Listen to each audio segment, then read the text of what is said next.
जय विष्णु। तो आज के सेशन में हम देख रहे हैं Bhagavad Gita as it is chapter 8 text number 3।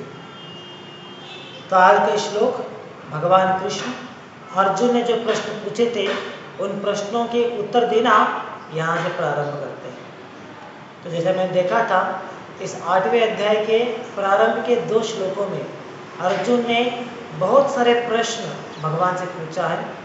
तो इस श्लोक से प्रारंभ करते हुए भगवान उन प्रश्नों के उत्तर देना प्रारंभ करते हैं। तो जैसा अर्जुन का एक प्रश्न था कि ब्राह्मण कौन है, अगर देखेंगे पहले श्लोक में अर्जुन का ये प्रश्न था व्हाट इज ब्राह्मण।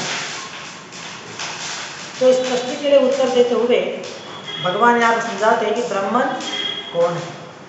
तो आज के श्लोक में हमें अर्जुन ने जो प्रश्न पूछा था उन प्रश्नों में 3 प्रश्नों के लिए उत्तर यहाँ से मिलता है। तो पहले भगवान ब्राह्मण कौन है ये समझाते हैं, बाद में सेल्फ क्या है ये समझाते हैं, और साथ ही कर्म और फ्रूटिव एक्टिविटीज ये क्या है ये विषय हमें इस श्लोक में भगवान समझाते हैं। तो भगवान कहते हैं श्री भगवान वाच अक्षरम ब्रह्म परमम। इस श्लोक की पहली लाइन में भगवान एक प्रश्न का उत्तर दे दिया। तो अर्जुन का प्रश्न क्या था, व्हाट इज ब्राह्मण, ये अर्जुन का प्रश्न था। तो उस प्रश्न के लिए उत्तर देते हुए भगवान कहते हैं अक्षरम ब्रह्म परमम। तो अर्जुन का प्रश्न था किम तत् ब्रह्मा। तो ये प्रश्न और उसके उत्तर है अक्षरम ब्रह्म परमम। क्या है इसका मतलब, भावार्थ प्रभुपाद समझाते हैं अक्षरम, अक्षरम मतलब इनडिस्ट्रक्टिबल, जिसका कभी विनाश नहीं हो सकता, जो अविनाशी है उसे कहते हैं अक्षरम और इनडिस्ट्रक्टिबल। तो भगवान कहते हैं अक्षरम ब्रह्मा, ब्राह्मण जो है वो इनडिस्ट्रक्टिबल है, उसका कभी नाश नहीं हो सकता, वो एटर्नल है, ऑल द टाइम प्रेजेंट रहता है। तो वो ब्राह्मण, तो वो ब्रह्मा और कोई नहीं है बल्कि हम सभी जीवात्मा, हम लोगों को ही और एक नाम दिया जाता है वो है ब्राह्मण। तो सभी जीवात्माओं को यहाँ पे एड्रेस किया जा रहा है ब्राह्मण नाम के द्वारा। तो हम सभी हमारे स्वभाव के अनुसार, हमारे आध्यात्मिक स्वभाव के अनुसार हम शाश्वत है, हम अविनाशी है, कोई हमें डिस्ट्रॉय नहीं कर सकता, कोई हमें नाश नहीं कर सकता। किसी भी शस्त्र के द्वारा, किसी भी शक्ति के द्वारा हमारी नाश नहीं हो सकती। अगर कुछ नाश हो सकता है तो सिर्फ हमारा ये बाह्य शरीर है। जो ये शरीर पंचभूत से बना हुआ है ये शरीर नाश होगा, लेकिन इस शरीर के अंदर रहने वाले हम लोग हम अविनाशी है, वी आर इनडिस्ट्रक्टिबल। कोई हमें, कोई आत्मा को नाश नहीं कर सकता। तो भगवान कहते हैं कि ये ब्राह्मण जो सभी जीवात्मा है वो अक्षरम है, वो सभी इनडिस्ट्रक्टिबल है, और इसके साथ साथ परमम, वो सभी आध्यात्मिक भी है। तो इस प्रकार ब्राह्मण मतलब कौन है, क्या है ब्राह्मण मतलब, ब्राह्मण मतलब सभी जीवात्मा जो आध्यात्मिक भी है और साथ ही साथ जो इनडिस्ट्रक्टिबल है। तो इन सभी लोगों को ब्राह्मण कहा जाता है। तो इस प्रकार हम समझ सकते हैं कि ब्राह्मण मतलब हर एक जीवात्मा को यहाँ पे एड्रेस किया जा रहा है। तो आगे भगवान कहते हैं स्वभाव ध्यात्म उच्यते, स्वभाव अध्यात्मा, अध्यात्मा मतलब भावार्थ में हम देख सकते हैं प्रभुपाद कहते हैं द सेल्फ, आदि आत्मा, तो सेल्फ। तो भगवान कहते हैं स्वभाव अध्यात्म उच्यते। तो हमारा सेल्फ किस प्रकार से है, यहाँ पर प्रभुपाद कहते हैं his eternal nature is called the self. हमारा जो शाश्वत स्वरूप है, जो हमारा ओरिजिनल फॉर्म है उसे यहाँ पे कहा जा रहा है द सेल्फ। मतलब वन विच इज अनचेंजेबल, जो स्वभाव कभी बदल नहीं सकता, उसे यहाँ पे हमारा सेल्फ या हमारा स्वभाव कहा जाता है। तो आगे भगवान कहते हैं भूत भाव भव करो विसर्ग कर्मा, विसर्ग कर्मा। तो यहाँ पे भगवान कर्म क्या है इस प्रश्न के लिए उत्तर दे रहे हैं। जैसे अगर हम पहले श्लोक में देखेंगे तो पहले श्लोक में अर्जुन ने प्रश्न पूछा था किम कर्म पुरुषोत्तमा, किम कर्मा, कर्म मतलब क्या है, यह अर्जुन का प्रश्न था। तो इस प्रश्न के उत्तर देते हुए भगवान यहाँ पे समझाते हैं action pertaining to the development of these material bodies is called karma और fruitive activities।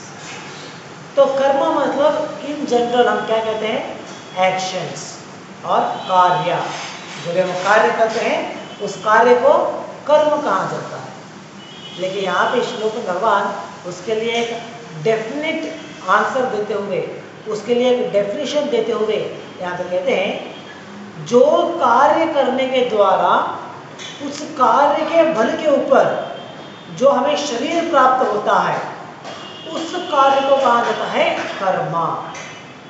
देखिए भगवान की जो डेफिनेशन है कर्मा, ये बहुत ही महत्वपूर्ण है। अगर इसे हम विस्तार करते हुए समझेंगे, इसे विस्तार करेंगे तो हम समझ पाएंगे कि क्यों हर एक जीव को अलग अलग शरीर प्राप्त हुआ है।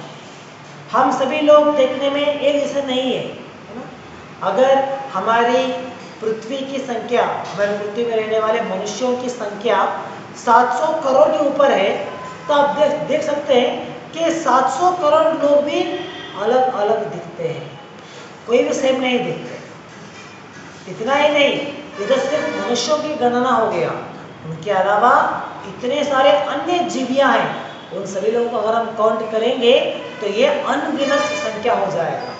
हम तो सिर्फ हमारी एक पृथ्वी की बात कर रहे हैं, इसके अलावा पूरी भौतिक संसार में जो इतना विशाल है जिसे हम कोई इमेजिन नहीं कर सकते हैं, तो एक पूरी भौतिक संसार जीवियों से भरा हुआ है और हर एक जीव अलग सा है। Every living entity is separate.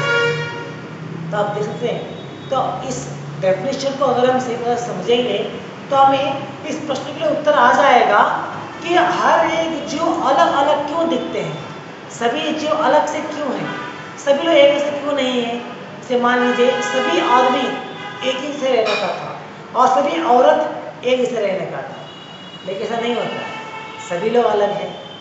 क्यों क्या कारण है? तो कारण ये है कि हमारा एक्टिविटीज़, हमने जो भी कार्य किया है, हमने हमारे पिछले समय में, पिछले जीवन में या उससे पहले जन्म में जो भी हमने कार्य किया है, उस कार्य के अनुसार हमें अगला शरीर प्राप्त होता है। तो उस कार्यों को, जिस कार्य के बल के द्वारा हमें अगला शरीर मिलने वाला है, उस कार्य को कहा जाता है कर्मा और फ्रूटिव एक्टिविटीज। तो ये भगवान आज के श्लोक में समझा है। तो भावार्थ में हम देख सकते हैं, भावार्थ में प्रभुपाद इन विषयों को विस्तार करते हुए हमें आगे समझाते हैं कि किस प्रकार ब्राह्मण, ये हमें रेफर किया जा रहा है, हर एक जीव को ब्राह्मण हम कह सकते हैं। तो संस्कृत में वेद शास्त्रों में हमें अलग अलग नाम से बुलाया जाता है, जैसे जीवात्मा, ब्राह्मण या आत्मा, इन सभी नामों से हमें बुलाया जाता है। तो ये ब्राह्मण हमारा ही एक दूसरा नाम है। जैसे हम कहते हैं जीवी, जीवी या लिविंग एंटिटी, तो इसी प्रकार ये एक नाम है ब्राह्मण। तो ब्राह्मण नाम क्यों आता है? क्योंकि इसका मतलब है which is indestructible and eternally existing, जो अविनाशी है और शाश्वत है। तो ये ब्राह्मण का अर्थ है। तो इसीलिए इसे हमें चूज किया गया है, हमें ब्राह्मण बुलाया जाता है क्योंकि हम में ये गुण है कि हम कभी भी नाश नहीं हो सकते और साथ ही साथ हम शाश्वत रूप में एग्जिस्ट करते हैं। तो ये हमारा स्वभाव है, ये हमारा नेचर है। तो इसीलिए हमें कहा जाता है ब्राह्मण। जैसे हमारे ये शरीर प्राप्त हुआ है, हमें ये शरीर प्राप्त हुआ है, तो ये शरीर क्या है? ये भौतिक है, ये आध्यात्मिक नहीं है। लेकिन हम लोग क्या है? हम लोग आध्यात्मिक है। शरीर भौतिक है, हम आध्यात्मिक है, और हमें इस शरीर के अंदर रखा गया है फॉर टाइम बिंग, कुछ समय के लिए इस शरीर के अंदर हमें डाल दिया गया है। तो इस प्रकार हम आध्यात्मिक होते हुए भी हमें इस भौतिक शरीर के अंदर बंदी किया गया है। It's a kind of imprisonment. जैसे कोई प्रिजनर्स जो अपराधी होते हैं, जैसे उन्हें किसी कारागृह में डाल के बंद किया जाता है, तो इसी प्रकार हम लोगों को इस शरीर के अंदर बंधन में रखा हुआ है। तो ये शरीर जो है एक्चुअली हमारे लिए एक प्रकार का बंधन है। तो इस शरीर में हमें रखा गया है, और हम लोग तो आध्यात्मिक है, लेकिन ये शरीर भौतिक है। तो ये शरीर भौतिक होने के कारण भौतिक सभी वस्तुओं का लक्षण क्या होता है? वो सभी टेम्पररी है। भौतिक वस्तु में कोई भी वस्तु परमानेंट नहीं हो सकता। हर एक वस्तु यहाँ पे टेम्पररी है। हर एक वस्तु का एक मैन्युफैक्चरिंग डेट होता है, तो उसका एक एक्सपायरी डेट भी होता ही है। ऐसा कोई भी वस्तु नहीं है जो निर्माण तो हो गया है लेकिन नाश नहीं हो सकता। ऐसा कोई वस्तु एग्जिस्ट नहीं करता। भौतिक संसार के लक्षण ही है यहाँ पे कि यहाँ पे जो भी जन्म लेता है, जिसका भी निर्माण होता है, कुछ समय के बाद उसका नाश भी होता है। तो इस प्रकार जो भी भौतिक है वो सभी नाश होने वाला है। They are all destructible. और भौतिक वस्तु कोई भी शाश्वत नहीं होता, वो सभी टेम्पररी है, फॉर अ टाइम बिंग, कुछ समय के लिए, कुछ घंटे के लिए, कुछ दिनों के लिए, कुछ वर्ष के लिए या कुछ शतमान के लिए वो जिंदा रहेंगे, वो एग्जिस्ट करेंगे, लेकिन उसके बाद में वो नाश हो जाएंगे। अगर हम देख सकते हैं भौतिक संसार में, ये एग्जाम्पल आप देख सकते हैं, कोई भी वस्तु आप लीजिए, उस वस्तु को अगर आप कितना भी प्रयास करें उसे प्रोटेक्ट करने के लिए, लेकिन फिर भी उसका एक टाइम होता है, एक समय होता है। उस समय बीतने के बाद वो वस्तु खराब हो जाती है। जैसे अगर मान लीजिए एक आप एप्पल लेंगे, तो एप्पल जिसे पेड़ से निकालते हैं, तो पेड़ से निकालने के बाद बहुत ही ताज़ा होता है, it's very fresh and living. लेकिन जब जैसे जैसे उसका दिन बीतता जाता है, तो उसका अंदर का सत्व जो है वो कम होता जाएगा। हम लोग हमारे विज्ञान के द्वारा कुछ प्रयोग करते हुए कुछ आर्टिफिशियली उसे मेंटेन करने का प्रयास कर सकते हैं। थोड़ा दिनों के लिए उसे हम लोग मेंटेन कर सकते हैं, जैसे रेफ्रिजरेटर के द्वारा, फ्रिज के द्वारा उसके अंदर रख के उसे रखने का प्रयास कर सकते हैं। तो उसकी तो जो आयु है थोड़ा बढ़ तो जाएगा, लेकिन उसके अंदर रखने के कारण से वो शाश्वत रूप में वैसे ही रहेगा, ये नहीं होता पॉसिबल। चाहे तो आप उसे फ्रिज के अंदर ही क्यों नहीं रखेंगे, लेकिन कुछ दिनों के बाद वो नाश हो जाएगा। It start composing, decomposing. इस प्रकार भौतिक संसार में कोई भी वस्तु आप देख लीजिए वो नाश होगा, क्योंकि वो सभी भौतिक है। लेकिन हम लोग, मतलब जीवात्मा, लिविंग एंटिटीज, हम लोग कभी नाश नहीं होते, हम शाश्वत है, क्योंकि हम भौतिक नहीं है, हम लोग आध्यात्मिक है। ये हमारा स्वभाव है। जैसे भगवान ने पिछले श्लोकों में भी भगवान ने कहा था कि सभी जीवी भगवान के अंश हैं, they are all part and parcel of the supreme lord. तो भगवान के अंश होने के नाते भगवान भी आध्यात्मिक है, तो उनके अंश होने के नाते हम सभी लोग भी आध्यात्मिक हैं। इसके लिए यहाँ पे कहते हैं, भावार्थ में प्रभु समझाते हैं, भगवान के पास अनगिनत शक्तियाँ हैं। इतने सारी शक्तियों को अगर हम डिवाइड करेंगे तो उन्हें 3 वर्ग में हम डिवाइड कर सकते हैं भगवान की शक्तियों में। पहला है अंतरंग शक्ति, दूसरा है बहिरंग शक्ति, और तीसरा है तटस्थ शक्ति। तो इन 3 भागों में हम विभाग कर सकते हैं भगवान की शक्तियों। तो इन तीनों विभाग में जो अंतरंग शक्ति होता है उसे हम कहते हैं आध्यात्मिक, और जो रिप्रेजेंट करते हैं श्रीमती राधा रानी के द्वारा। तो अंतरंग शक्ति क्या है? वो आध्यात्मिक संसार में है, पूरा आध्यात्मिक संसार अंतरंग शक्ति के अधीन में कार्य कर रहा है। और दूसरा है बहिरंग शक्ति। बहिरंग शक्ति जिसका रिप्रेजेंटेटिव करते हैं दुर्गा देवी, जिसे हम कहते हैं माया या दुर्गा, अलग अलग नाम से बुलाया जाता है। तो वो बहिरंग शक्ति है भगवान की। तो ये पूरा हमारा जो भौतिक संसार है, इस भौतिक संसार को कंट्रोल करते हैं ये बहिरंग शक्ति दुर्गा देवी। और इन दोनों के अलावा तीसरी शक्ति है, जिसे कहते हैं तटस्थ शक्ति। और ये तटस्थ शक्ति कौन है? वो हम लोग सभी जीवियों को कहा जाता है कि हम लोग तटस्थ शक्ति है भगवान के, मतलब marginal potency. We are called as marginal potency. हमें क्यों कहते हैं मार्जिनल पोटेंसी? क्योंकि हम लोग बाय नेचर, स्वभाव के अनुसार हम लोग आध्यात्मिक हैं, लेकिन हम बहुत ही सूक्ष्म होने के कारण हमारे पास ये एक फैसिलिटी दिया गया है कि अगर हम चाहेंगे तो अंतरंग शक्ति के अधीन में आ सकते हैं, अगर नहीं तो हम चाहेंगे तो बहिरंग शक्ति के अधीन में आएंगे। तो ये एक बेनिफिट या एक ऑप्शन हमें दिया गया है। So we have to choose whether I want to work under superior energy or I have to work under inferior energy। तो ये हम लोग चूज कर सकते हैं, इसीलिए हमें कहा जाता है तटस्थ शक्ति। तो तटस्थ शक्ति होने के नाते हम भगवान की अंतरंग शक्ति के अधीन में भी आ सकते हैं, या नहीं तो भगवान के बहिरंग शक्ति के अधीन में भी आ सकते हैं। तो इसीलिए हमें तटस्थ शक्ति कहा जाता है। और हमारा ही दूसरा नाम है ब्रह्मन। तो कुछ लोग कंफ्यूज कर लेते हैं, ब्रह्मन मतलब भगवान के जो निराकार रूप है उसे भी ब्रह्मन ही कहा जाता है। तो जब हमें ब्रह्मन कहा जाता है शास्त्रों में, तो माया वाले समझ लेते हैं कि हम लोग भगवान हैं।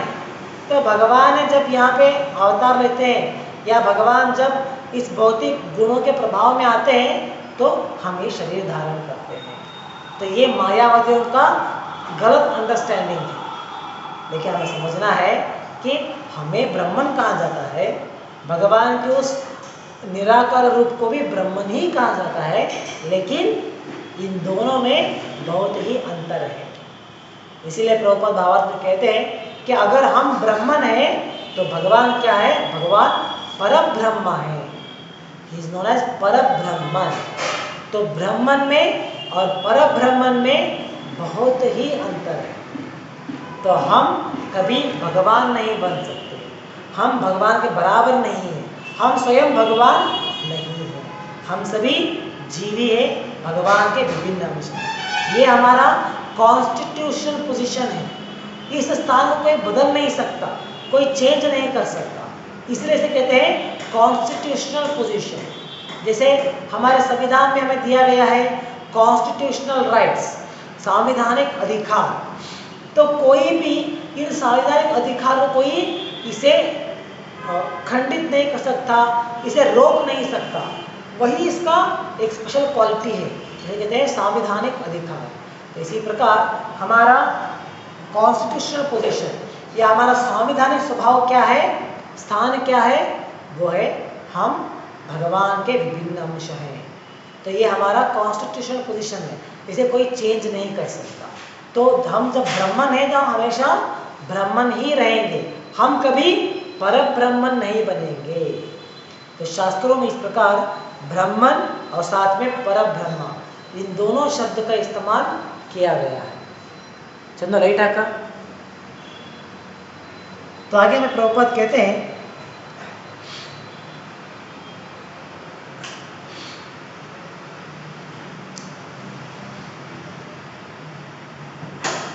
the constitutional position of the living entity is different from the position he takes in the material world. In material consciousness, his nature is to, in material consciousness,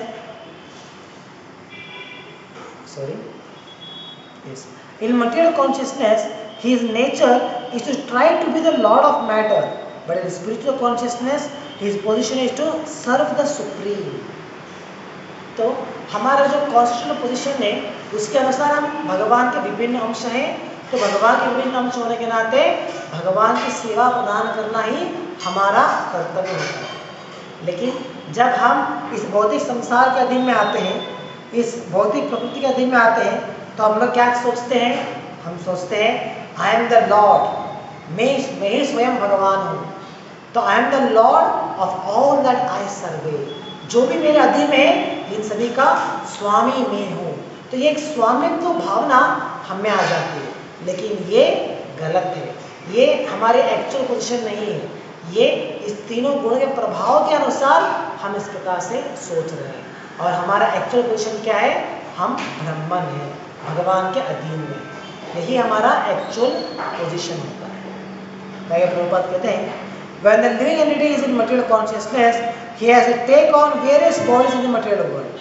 That is called karma or varied creation by the force of material consciousness. तो यहाँ पे भगवान ने जो कर्मा शब्द के लिए उत्तर दिया है, इसे प्रभुपाद यहाँ पे एक्सप्लेन करते हैं। जैसे हमने कहा कर्म मतलब क्या है? डेफिनेशन के अनुसार जो कार्य करने के द्वारा हमें हमारा अगला शरीर किस प्रकार शरीर प्राप्त होगा वो जो डिसाइड करते हैं, उन कार्यों को कहा जाता है कर्म। तो इसीलिए जैसे हमने कहा प्रारंभ में, अगर कोई इन विषयों को सही प्रकार समझ लेगा, इस डेफिनेशन को सही प्रकार समझेगा, तो हम समझ सकेंगे कि हर एक जीव अलग अलग शरीर क्यों प्राप्त हुआ है। तो जो भी शरीर प्राप्त होता है ये किसके आधार के ऊपर होता है? हमारे ही स्वयं के कार्य, जो हमने पिछले जन्म में किया होगा, पिछले जन्म में किया होगा, उस कार्य के अनुसार हमें ये शरीर प्राप्त होता है। जैसे कभी कभी हम देखते हैं कुछ बच्चे पैदाइशी कुछ उनमें न्यूनता होते हैं, जैसे बाय बर्थ डिफेक्ट होते हैं। कुछ लोग उनका पाँव नहीं होता, हाथ नहीं होता, या कुछ सीरियस हेल्थ प्रॉब्लम होता है। तो ये सभी कारण क्या होता है उनके लिए कि इस प्रकार के प्रारंभ से ही, बचपन से, उनके पैदाइश से ही इस प्रकार का स्वभाव, इस प्रकार की प्रॉब्लम वो फेस करते हैं। कारण क्या है? वही जीव का कार्य जो उसने पिछले जन्म में किया होगा, उसके अनुसार उनका अगला शरीर उन्हें प्राप्त होता है।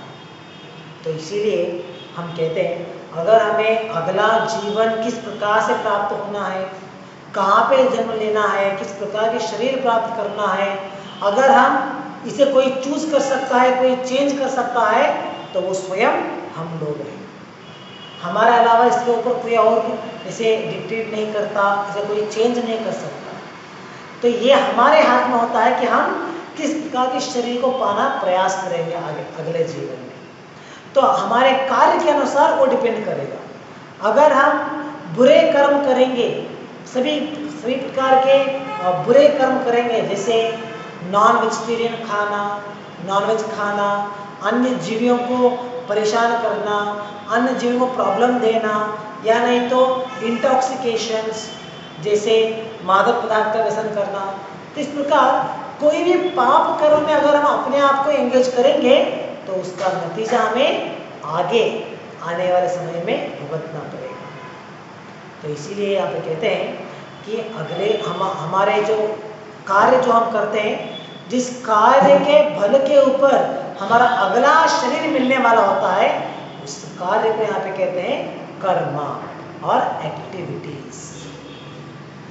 तो यहाँ पे शास्त्रों में या भावार्थ में प्रभुपाद आगे समझाते हैं कि जिस प्रकार हम लोग ब्राह्मण होते हुए या जीवात्मा होते हुए हम लोग इस पूरी भौतिक संसार में सिर्फ हमारे इस पृथ्वी पे नहीं है, बल्कि पूरी भौतिक संसार में हम लोग घूम रहे हैं कंटिन्यूसली। जैसे एक शरीर प्राप्त होता है तो शरीर की जो आयु होती है उतना आयु वहाँ पे जीने के बाद पुनः उस शरीर को छोड़ देते हैं और दूसरा शरीर को प्राप्त करते हैं। दूसरा शरीर किसे प्राप्त करते हैं? जो कार्य हमने इस शरीर में रहते हुए करा था उस कार्य के अनुसार हमें अगला शरीर प्राप्त होता है। तो शरीर में पुनः उसका जो आयु है उतना आयु के अनुसार उस शरीर में हम वहाँ पे समय बिताएंगे, अलग अलग कार्य करेंगे और उस कार्य के अनुसार जब हमारा वो समय खत्म हो जाएगा तो उस शरीर छोड़ देंगे और अगला शरीर प्राप्त करेंगे।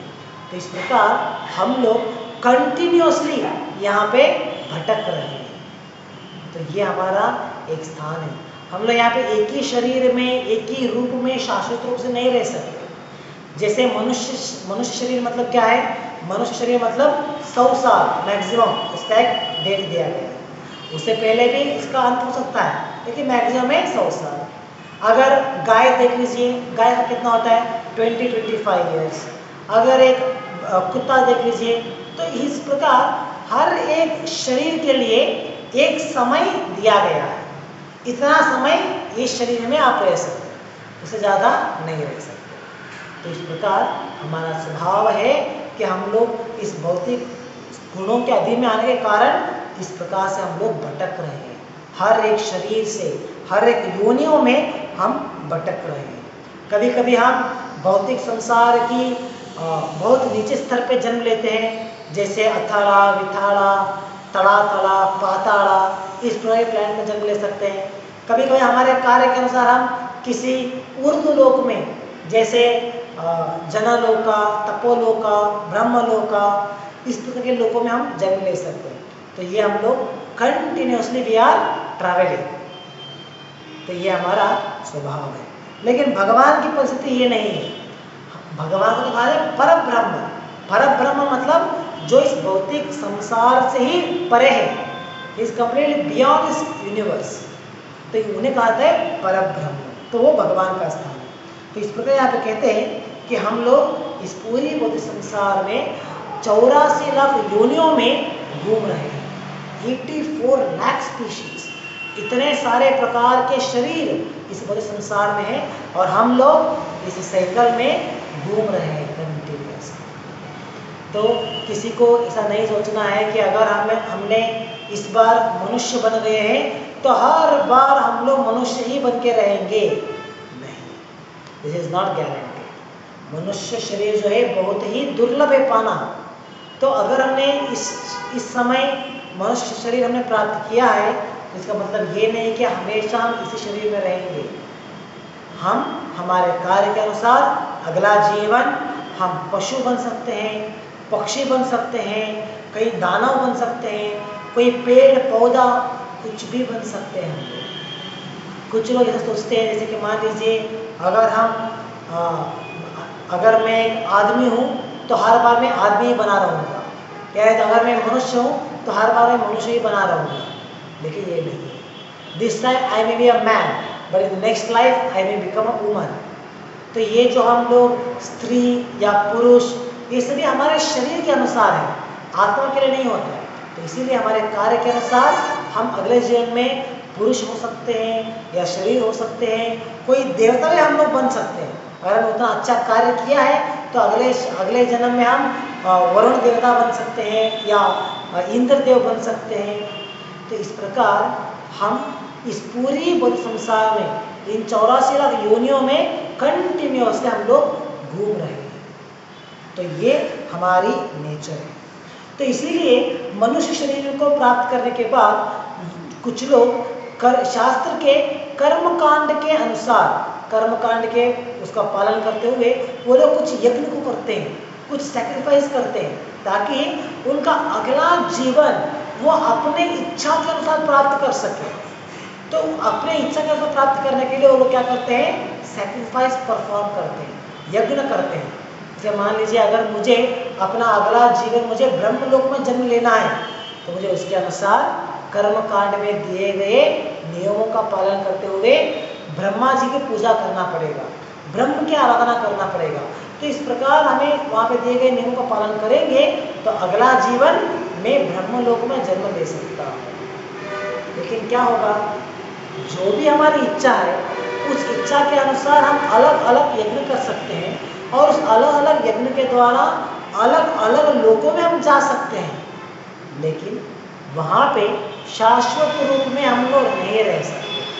कोई भी जीव किसी भी ऊर्ध्व लोक को हम जाएंगे तो वहाँ पे शाश्वत रूप में नहीं रह सकते।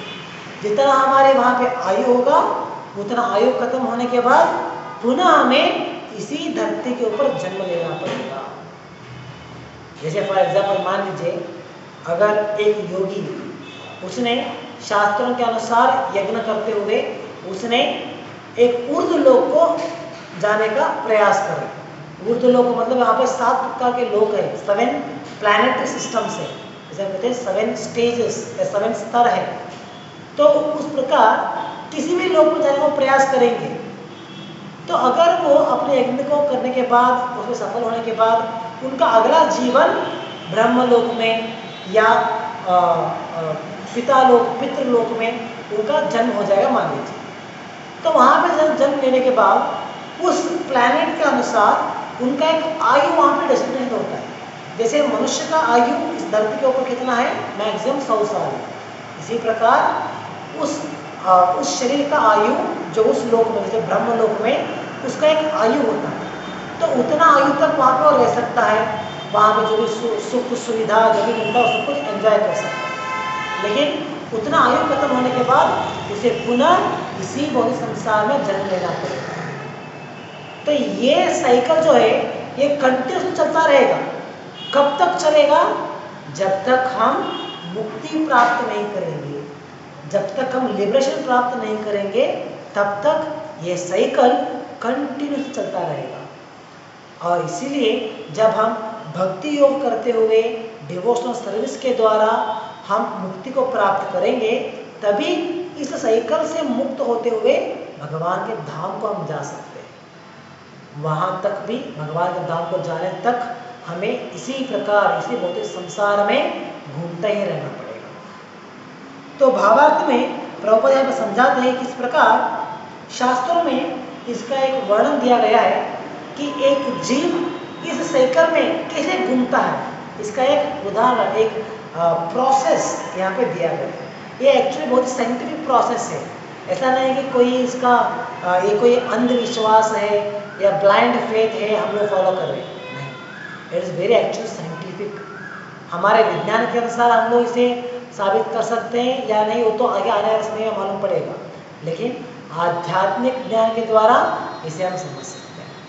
तो यहाँ पे प्रभुपाद कहते हैं भावार्थ में, शास्त्रों में इसका उल्लेख है। यहाँ पे कहते हैं एक जीव ऊर्ध्व लोक में जाने के बाद, जैसे स्वर्ग लोका या किसी भी ऊर्ध्व लोक में जन्म लेने के बाद, जब उसका वहाँ पे आयु खत्म होता है तो क्या होगा?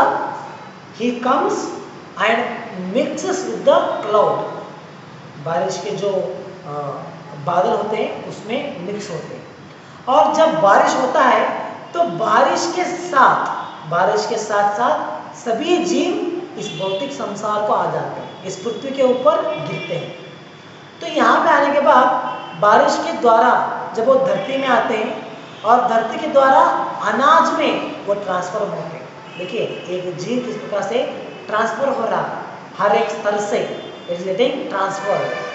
तो पहले आध्यात्मिक संसार में था, पहले ऊर्ध्व लोक में था, वहाँ से बारिश के द्वारा धरती पे आता है, धरती से अनाज में उगता है, जैसे अनाज, चावल, गेहूँ, कोई भी फल, तो वहाँ पे वो उगेगा। तो जब एक व्यक्ति उसे स्वीकार करते हैं, उसे खाते हैं, तो उस अनाज के द्वारा हमारे शरीर में प्रवेश करेगा। हमारे शरीर में क्या प्रवेश करेगा?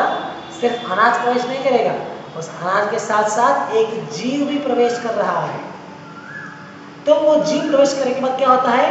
जब एक स्त्री और पुरुष का मिलन होता है तो उस समय सीमन के रूप में पुरुष के शरीर से वो जीव महिला की, स्त्री के शरीर को प्रवेश करेगा।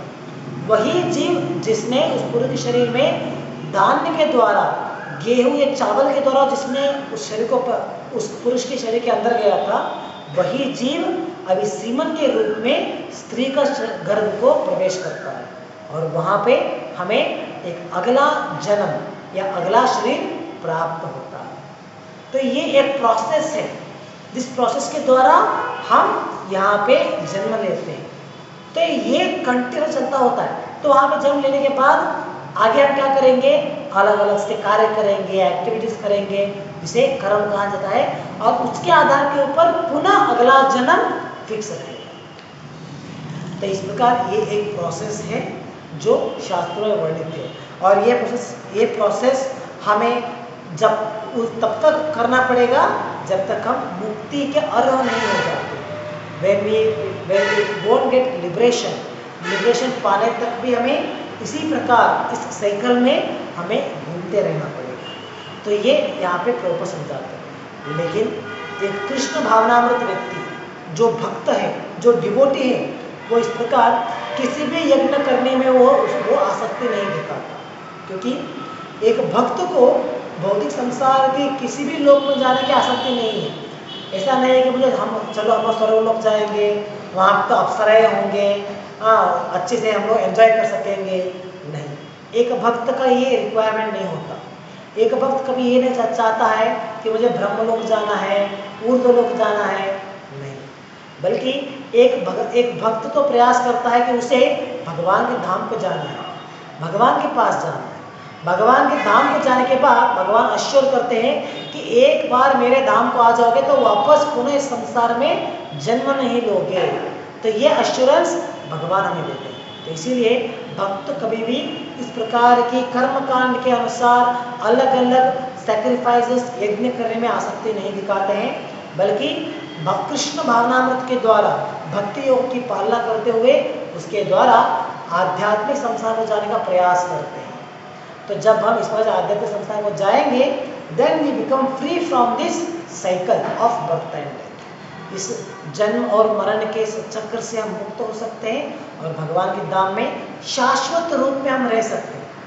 तो इसी स्तर को पाने के लिए हमें शरीर मिला है, हमें वो समझना है। लेकिन हम लोग ये समझ नहीं पा रहे, हम लोग इतना अनजान है इस विषय से, इतना हम लोग फूल है, हम लोग ये नहीं समझ पा रहे कि हमें मनुष्य शरीर प्राप्त हुआ है ताकि हम भगवान की भक्ति कर सकें।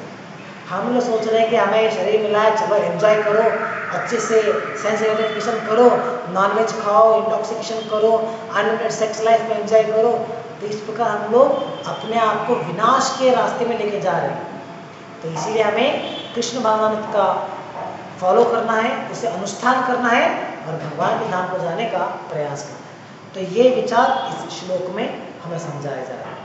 तो भावार्थ के आखिरी में प्रभुपाद यहाँ पे एक विषय को यहाँ पे क्लैरिफाई करते हैं। जैसे एक इम्पर्सनलिस्ट या निराकारवादी, जैसे मैंने प्रारंभ में कहा, वो लोग समझते हैं कि ब्रह्मन मतलब भगवान की वो निराकार रूप, वही रूप को जब हम आते हैं यहाँ पे, मतलब वही ब्रह्मन भौतिक संसार में जब आता है तो ये शरीर प्राप्त कर लेता है।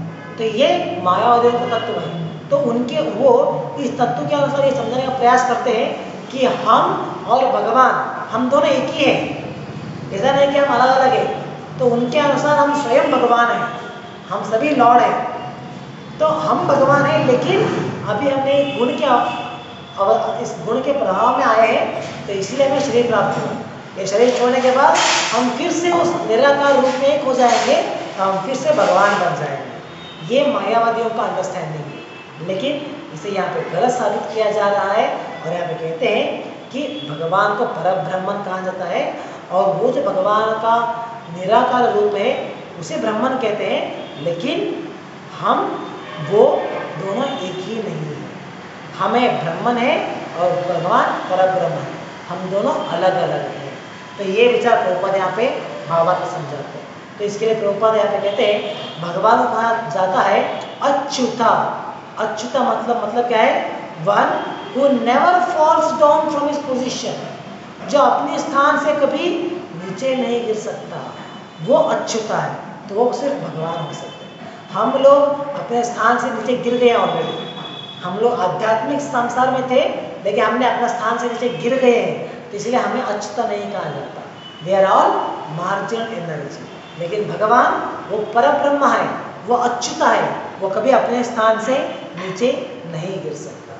तो इसीलिए प्रभुपाद यहाँ पे कंक्लूजन में कहते हैं, therefore this assumption that the supreme Brahman assumes the form of jiva is not acceptable। ऐसा नहीं है कि भगवान जो है, जो निराकार ब्रह्मन है, वही ये मनुष्य का शरीर धारण करेगा या इस भौतिक शरीर को धारण करेगा, ये सही नहीं है। तो ये यहाँ पे गलत समझाया जा रहा है। तो आगे प्रभुपाद कहते हैं, it is important to remember that in Vedic literature Brahman the living entity is distinguished from Parabrahman the supreme lord. इस प्रकार ब्रह्मन और परब्रह्म ये दोनों अलग अलग है, तो ये विचार भावार्थ में प्रभुपाद हमें समझाते हैं। तो यहाँ पर समाप्त करेंगे आज के लिए।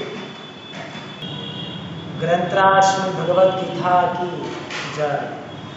जगत गुरु श्री प्रभुपाद की जय। हरे